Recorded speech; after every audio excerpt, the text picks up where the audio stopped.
Hi students, I am Sir Joey from Signal Village National High School. Welcome to another episode of Education Hour. Are you excited? I hope you are. Let's start this by looking at the following pictures. Do these pictures look familiar to you?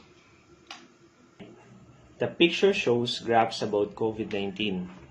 For sure, most of you encounter these graphs while scrolling Facebook or watching news in TV.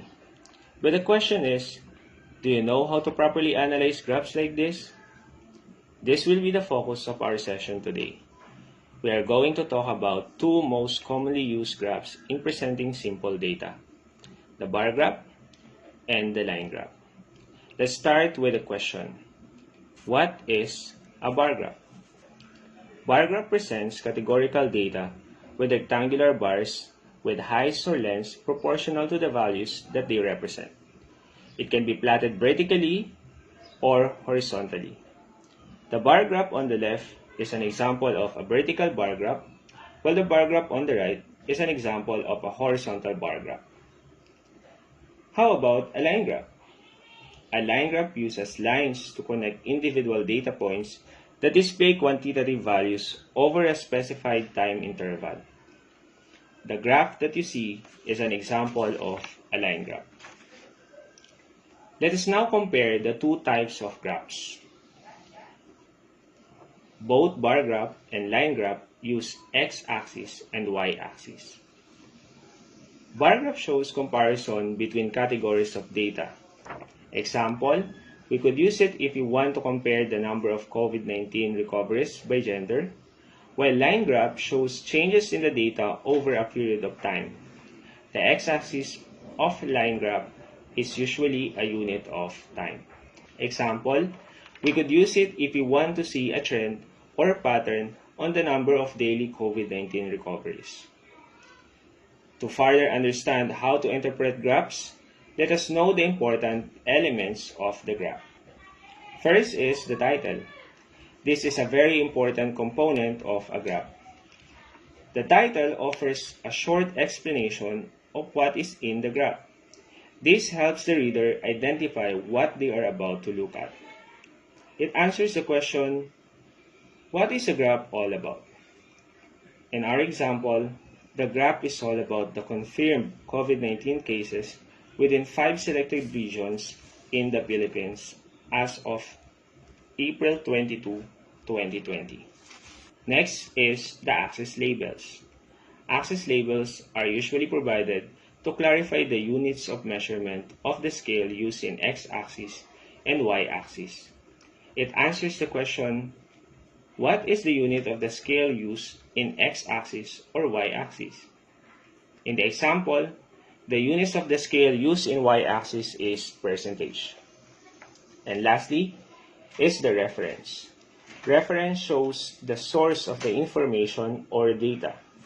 It answers the question, where did we get the data?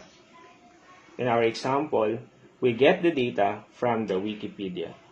It is important to note that the heights or lengths of the bars are proportional to the values they represent, and the gaps emphasize the categories of the data. Knowing this, let us now try to answer some questions. You may put your answers in the comment section below.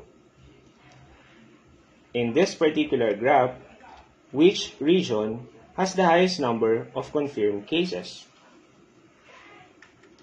The answer is Metro Manila.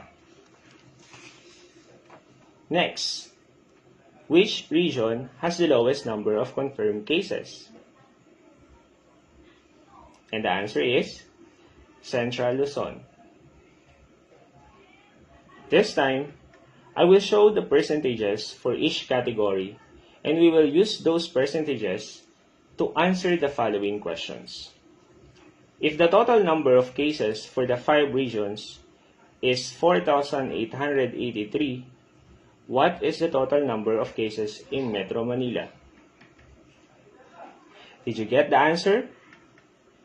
Take note that the graph only shows the relative frequency count of the confirmed cases per region, and not the actual number of confirmed cases. In this case, we need to make some simple calculation.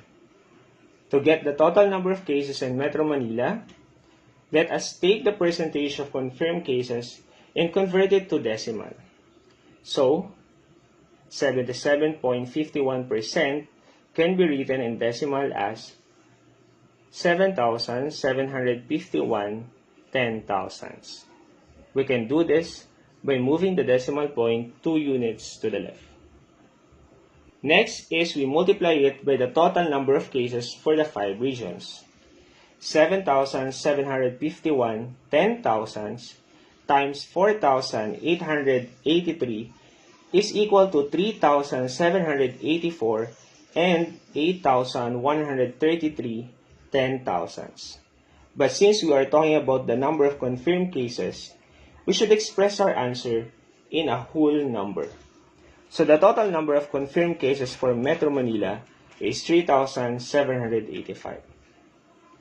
Let us try another one. If the total number of confirmed cases for the 5 regions is 4,883, what is the total number of cases in Central Luzon? Can you solve it in your own this time? Please feel free to use calculator. Alright, following the same step as the previous one, the total number of confirmed cases in Central Luzon is 85. Now let us consider the number of confirmed cases in the 5 regions. What can you say about it? Yes, I agree. The graph shows that the cases are concentrated in Metro Manila. That is why we should be very careful. Let us follow the rules set by the national and local government during this enhanced community quarantine period to lessen the risk of being infected. Now let us move to the line graph. Same as the bar graph, line graph has the same elements. Can you still remember it? We have the title, axis labels, and reference. I want to emphasize that the points on the graphs are connected by lines to easily see trend or pattern on the data. Study the line graph and answer the following questions. On what date has the greatest number of new cases? The answer is April 17. Another one. On what date has the least number of new cases? The answer is April 22. Now, does the line graph show any pattern? Yes. Is it increasing or decreasing? We could generally say that it shows a decreasing pattern. Before we end this lesson, let us look at the Taguig daily case reports as of April 22. Do you think our condition is improving? Of course, yes. Though the line graph shows an unpredictable pattern, we could see that the number of new cases is getting low. We hope and pray that the number of new cases will be reduced to 0 in the following days. And that's all for today. I hope you get something from this. Stay home, stay safe.